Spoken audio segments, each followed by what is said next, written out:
வணக்கம்ங்க, எல்லாம் நல்லா இருக்கீங்களா? ரொம்ப நாளைக்கு அப்புறம் திருப்பி உங்களை சந்திக்கிறதுல வந்து ரொம்ப ரொம்ப சந்தோஷம். ஆக்சுவலா ரீசெண்டா ரிலீஸ் இல்லாம இருந்ததுனால இப்ப இதே ஒரு சாக்கா வச்சு உங்களை எல்லாம் சந்திச்சதுல எனக்கு ஃபர்ஸ்ட் சந்தோஷம் அது எனக்கு முதல்ல. அப்புறம் நல்ல ஒரு மாலை. குஷி படத்துக்கு நீங்க பிரஸ்லயே இவ்வளவு ரெஸ்பான்ஸ் கொடுத்தீங்கன்னா தியேட்டர் என்ன ஆக போகுதுன்னு தெரியல. அதுவும் இன்னைக்கு இளைய தளபதியை திருப்பி பாக்குறதுக்கு எனக்கே ரொம்ப சந்தோஷமா இருக்கு. திருப்பி ரொம்ப ஏன்னா மிஸ்ஸிங் தட் ஸ்பேஸ் இல்ல. ரொம்ப ரொம்ப கியூட்டா ரொம்ப அழகான ஒரு பர்ஃபார்மன்ஸ். ஜோதிகா மேடம் அவங்களுமே சூப்பர் ஆக்ட் பண்ணிருக்காங்க. எல்லாத்தையும் திருப்பி நினைச்சு பார்க்கும்போது ஆக்சுவலா என்னன்னா ஒரு இந்த படத்தினுடைய கதையை நான் சொல்லும் பொழுது நான் ஒரு 2.5 மணி நேரம் சொல்லுவேன். நான் ரத்ன சார் நான் தான் போனோம் விஜய் சாரை பார்க்கறதுக்கு. அப்போ நம்ம படம் சொல்லும் பொழுதே நம்ம மைண்ட்ல படத்தை பார்த்துறோம். அதுக்கப்புறம் பாத்தீங்கன்னா சீனை ஒன்னொன்னா ஷூட் பண்ணும்பொழுது நம்ம ஷூட் பண்ணி ஒரு சீனை வந்து நாங்க வந்து 1 lakh டைம் பார்ப்போம். ஏன்னா எடிட்டிங்ல ஒரு டிஸ்கஷன்ல மியூசிக் டைரக்டருக்கு கதை சொல்லும் பொழுது, அசிஸ்டன்ட் டைரக்டருக்கு கதை சொல்லும் பொழுது, டைரக்டர் அந்த சினிமோட்டோகிராஃபருக்கு கதை சொல்லும் பொழுது, ஃபைட் மாஸ்டருக்கு கதை சொல்லும் பொழுது, எடுத்த சீனை எடிட் பண்ணும்போது, விஜயன் சாரோட உட்காந்து ரஷ் பார்க்கும்போது ஒவ்வொரு டைம் பாத்தீங்கன்னா கிட்டத்தட்ட ஒவ்வொரு சீனையும் நாங்க வந்து மிக்சிங் எல்லாத்துலயும் பார்த்தோம். ஃபைனல் ட்ரிமிங் மிக்சிங் இது வரைக்கும் பாத்தீங்கன்னா கிட்டத்தட்ட 1 lakh டைம் வந்து ஒரு சீனை நாங்க கோ த்ரூ பண்றோம் அந்த மைண்ட்ல.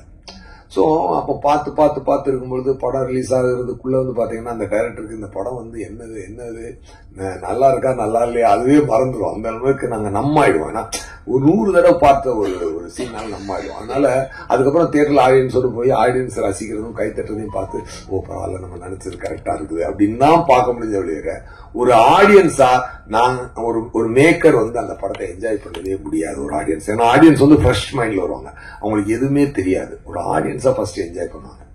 ஃபர்ஸ்ட் டைம் நான் ஆடியன்ஸா இந்த சாங்கை பார்த்தேங்க இந்த படத்தை ரியலா நான் என்ஜாய் பண்ணேன். அப்போ ஆடியன்ஸ் எவ்வளவு என்ஜாய் பண்ணிருப்பாங்கல்ல அப்படின்றது எனக்கு இன்னைக்கு ஃபீல் ஆச்சு. உண்மையாவே 20 years ஆச்சு இல்லையா? அவ்வளவு கேப் விட்டு இந்த படத்தை பார்க்கும் பொழுது அவ்வளவு ஒரு பரவசம் ஒண்ணு உண்டாகுது மனசுக்கு. அப்பதான் நான் நினைச்சேன் இப்ப அந்த மைண்ட்ல இன்னைக்கு நான் ஒரு டேக்காவா எடுத்துக்கிறேன்னா கில்லர்ல இதுல இருந்து கொஞ்சம் கூட குறையாம என்டர்டைன்மெண்ட் குறையாம இதே எனர்ஜியோட இதே இருக்கணும். அதை மிஸ் பண்ணிடவே கூடாதுன்னு ஒரு ரிஃப்ரெஷிங் மொமெண்டா இருந்துச்சு இன்னைக்கு இந்த ஷோ. மேபி இந்த ரிலீஸே வந்து எனக்கு ஒரு ரீஃப்ரெஷிங் மொமெண்டா இருக்க போகுது கண்டிப்பா. அப்ப நம்ம கட்டிப்புடுறா சாக்குறங்க இங்கேயே 3 தடவை ஒன்ஸ் மாதிரி கேட்க என்ன ஒரு அதுல என்னன்னா ஒரு கிளாமர் சாங் தான். ஆனா அதுல ஏன் அவ்வளவு ஒரு ஈர்ப்பு இருக்குன்னு சொல்லி பாத்தீங்கன்னா நாட் ஓன்லி அந்த சாங்ல இருந்து அந்த மெலடி வந்து ஒரு ஸ்வீட்டான மெலடிங்க. அது ஒரு பழைய பாட்டு உண்டு. செந்தமிழ் தேன் மொழியாள் நிலாவென சிரிக்கும் மலர் கொடியாள் நிலாவென சிரிக்கும் மலர் கொடியா அந்த பாட்டு தான் தேவா சார்ட்ட சொல்லி இது இப்படி மாத்தலாம் சார் சொல்லி செந்தமிழ் தேன் மொழியாள் கட்டி பூடிடா. ஏன் உங்களுக்கு எத்தனையோ ஒரு கிளாமர் சாங் வந்திருக்கு, ஆனா ஏன் உங்களுக்கு அது ஈர்க்குது அப்படின்னு சொல்லி பாத்தீங்கன்னா அது ஒரு அருமையான ஒரு பொயட்டிக் சாங். அது ஒரு பொயட்டிக்கான ஒரு சாங்ல இருந்து எடுத்த மெலடின்றதுனால அந்த மெலடி வந்து அப்படி உள்ள புகுது ஆடியன்ஸுக்குள்ள அப்படி புகுது. அது ஒரு வார்ம் ஃபீல் ஒன்று கிரியேட் பண்ணுது. அது வைரமுத்து சாரோட லிரிக் ஆகட்டும், மும்தாஜினுடைய இதாகட்டும், அந்த டான்ஸ் மாஸ்டர் தாரா மாஸ்டர் அவங்களோடதாகட்டும், இளைய தளபதி அதுல அப்படி உள்ள புகுந்தவர் அவர் பண்ண ஒரு எனர்ஜி ஆகட்டும் எல்லாமே சூப்பர். அது வந்து ரொம்ப ஹாப்பியா இருக்குது. நாட் ஓன்லி தட் சாங் மொட்டு ஒன்று மலர்ந்தது லிரிக்கு டியூன் போட்டார் தேவா சார். இந்த லிரிக் சார் இந்த வழக்கமா டியூன் போட போவாங்க. போனோடனே தேவா சார் வந்து சார் என்ன பண்ணலாம் நீங்க அப்படின்னு சொல்லி கேட்பாரு. இந்த இடம் வந்து நம்ம வந்து ஒரு லிரிக்க கொடுக்குறேன், நீங்க டியூனுக்கு லிரிக் இல்ல சார், இந்த இடம் லிரிக்க தரோம், நீங்க அதுக்கு டியூன் போடணும் சார் அப்படின்னு சொல்லி சொன்னேன். என்ன லிரிக் சார்? வைரமுத்து சார் ஒரு லிரிக் வச்சிருந்தார். மொட்டு ஒன்று மலர்ந்திடம் மறுக்கும், முட்டும் தென்றல் அதை மெல்ல திறக்கும், இது மலரின் தோல்வியா இல்லை காற்றின் வெற்றியா, கல்லுக்குள்ளே சிற்பம் தூங்கி கிடக்கும், சின்ன ஊழி தட்டி எழுப்பும், இது கல்லின் தோல்வியா இல்லை உளியின் வெற்றியா. சொல்லும் போதே அப்படி ஒரு பொயட்டிக்கான ஒரு பெண்ணுக்கும் ஆணுக்கும் இருக்கக்கூடிய சண்டை என்பது, அந்த ஊடல் என்பது, ஊடலுக்கு இதை விட சிறந்த வரிகள் போடவே முடியாது. மேகம் என்பது மழை முடிச்சு காட்டு முட்டினால் அவிழ்ந்து கொள்ளும், காதல் என்பது இரு மனம் முடிச்சு கண்கள் முட்டினால் சேர்ந்து கொள்ளும். அந்த மாதிரி ஒரு ஒரு எக்ஸ்ட்ராடினரி லைன்ஸ் இதெல்லாம் வந்து அதுக்கு நான் தேவாசார்ட்ட கேட்டேன், அந்த பழைய பாட்டு இல்லையா, மொட்டு சிட்டுக்குருவி அந்த மாதிரி வேணும் சார் அப்படின்னு சொல்லி கேட்டேன். தேவா சார் ரொம்ப அழகா அந்த டியூனை போட்டு கொடுத்தார். அமைந்தது சார், இந்த படத்திற்கு அனைத்தும் அமைந்தது. இந்த படத்துக்கு விஜய் சார்ட்டு போய் கதை சொல்லும் பொழுது அமைதியா கேட்டதும், அவர் கேட்டு முடிச்சோன்னா அவர் பெரிய ரியாக்டே பண்ணல. ஒருவேளை அவருக்கு பிடிக்கல அப்படின்னு நினைச்சிட்டு ரத்னம் சாரை பார்த்தேன், என்ன சார் ஒரு மாதிரி அமைதியா இருக்காரு, விஜய் சார் உங்களுக்கு பிடிக்கலன்னா நான் வேணா வேற கதை சொல்றேன் அப்படின்னு. ஏன் நல்லா இருக்கு இதே பண்ணுவோம் அப்படின்னாரு. ஓ இது ஏங்க நல்லா இருக்குன்றதுக்கு இதான் ரியாக்ஷன் ஆகும், நமக்கெல்லாம் கொஞ்சம் வாய்ப்பு கொடுக்கணும் சார் அப்படின்னு சொல்லி அப்படி ஒரு பிரமாதம். ஆமா, அப்படி ஒரு பிரமாதமான ஒரு அனுபவம். ரத்னம் சாருமே பாத்தீங்கன்னா ஒரு மிகப்பெரிய ப்ரொடியூசர். அப்புறம் ஒரு டாபிக் வர்றதுக்கு முன்னாடி நான் 2 பேரை பத்தி சொல்லி ஆகணும்.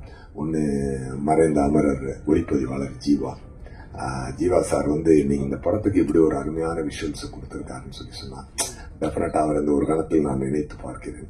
அதுக்கப்புறம் அந்த படத்துல நல்ல ஒரு வைபு கொடுத்த விவேக் சார், அவர் இந்த படத்துக்கு பண்ண ஒரு கான்ட்ரிபியூஷன் எல்லாமே மக்களுக்கு அவர் ஈஸியா அதை பண்ணி உள்ளுக்குள்ள நல்லா அவங்கள சீன் கதையா போகும்போது நடுவில் அவர் மாதிரியான சீன் கொடுக்கிற ரிலீஃப் அடுத்து அந்த கதையை ஃபாலோ பண்றதுக்கு அது கொடுத்த ஒரு எனர்ஜி என்பது மிகச்சிறந்த ஒரு எனர்ஜி. எல்லாமே அந்த மாதிரி. அதே மாதிரி ரத்னம் சார் ஒரு மிகப்பெரிய ப்ரொடியூசர். இன்னைக்கு அவர் பாத்தீங்கன்னா அவர் காசு அவர் இந்த படத்துக்கு நீங்க ஆடியன்ஸா நீங்க எவ்வளவு காசு அவருக்கு கொடுத்தாலும் அது தாகும், அதுக்கு அது பத்தாது. ஏன்னா அவ்வளவு செலவழிச்சிருக்காரு இந்த இண்டஸ்ட்ரிக்கு. அவர் தன்னுடைய பெரும்பான்மையான வாழ்க்கை இந்த இண்டஸ்ட்ரிக்கு அவர் செலவழிச்சிருக்காரு. எத்தனை இயக்குநர்களுக்கு வாழ்க்கை, எத்தனை மியூசிக் டைரக்டருக்கு வாழ்க்கை கொடுத்திருக்காரு, என்னுடைய வாழ்க்கையை அடுத்த கட்டத்துக்கு எடுத்துட்டு போறதுக்கு குஷி ரொம்ப முக்கியமான ஒரு காரணமாக இருந்தது. இன்னைக்கு நான் தெலுங்குல நடிக்கிறேன் அதெல்லாம் சொல்லி வந்தாலும் இன்னைக்கு நான் போகும்போது நான் தெலுங்குல எனக்கு ஒரு ரெப்புடேஷன் இருக்கிறதுக்கு ஒரு முக்கியமான காரணமாக இருந்தது அந்த குஷி தெலுங்குல எடுத்தது. கண்டிப்பா அதுக்கு நான் ரத்னம் சாருக்கு என்னைக்குமே நான் நன்றி சொல்லுவேன். டெஃபினட்டா ஒரு சிறந்த ஒரு கேட்டை ஓபன் பண்ணி கொடுத்து என்னுடைய கலை தீனிக்கு ஒரு அடுத்த கட்டத்துக்கு கொண்டு செல்லக்கூடிய ஒரு படமாக இந்த குஷி அமைந்தது. அதுக்கப்புறம் நான் என்னைக்குமே டைரக்டர் ஆகணும் இண்டஸ்ட்ரிக்கு வரவே இல்லை. நான் நடிகனானு வந்ததுனால அவங்களுக்கே தெரியும். பட் அதனாலதான் அதுக்கப்புறம் நான் டைரக்ஷன் நிப்பாட்டிட்டு ஆக்டிங்ல வேற எப்படி போயிட்டது. பட் இப்ப நான் திரும்பி பார்க்கும் பொழுது இதுல இவ்வளவு அதான் சொல்ல ஆடியன்ஸா நான் இன்னைக்கு ஆடியன்ஸா இந்த சின்ன ட்ரெய்லரையும் இந்த 2 சாங்கையுமே ரசிச்சேன். அப்ப கண்டிப்பா படம் எவ்வளவு ஒரு எனர்ஜியோட வந்திருக்குன்னு பாருங்க. இது ஒன்னே என்னன்னா சார், பிளஸிங் தான் சார். ஒரு நல்ல அமைந்த பிளஸிங். அன்னைக்கு பத்திரிகையாளர்கள் இங்க கொடுத்த அன்பும் இன்னைக்கு அந்த பிரஸ்ல அன்னைக்கு நான் சந்தித்தவங்க எல்லாம் இன்னைக்கு அப்படியே பாக்குற எல்லாரும் ரொம்ப ரொம்ப சந்தோஷம். இன்னைக்கு புதுசான ஆளுங்களும் வந்திருக்காங்க. சோ குஷி மிகப்பெரிய கொண்டாட்டமாக இருக்க போது தியேட்டர்ல. அப்படி இல்லாம இன்னைக்கு ஆண்ட்ரூ சாரியா கூட வந்தாரு, என்னை பார்க்க ஆபீஸ்க்கு வந்தாரு.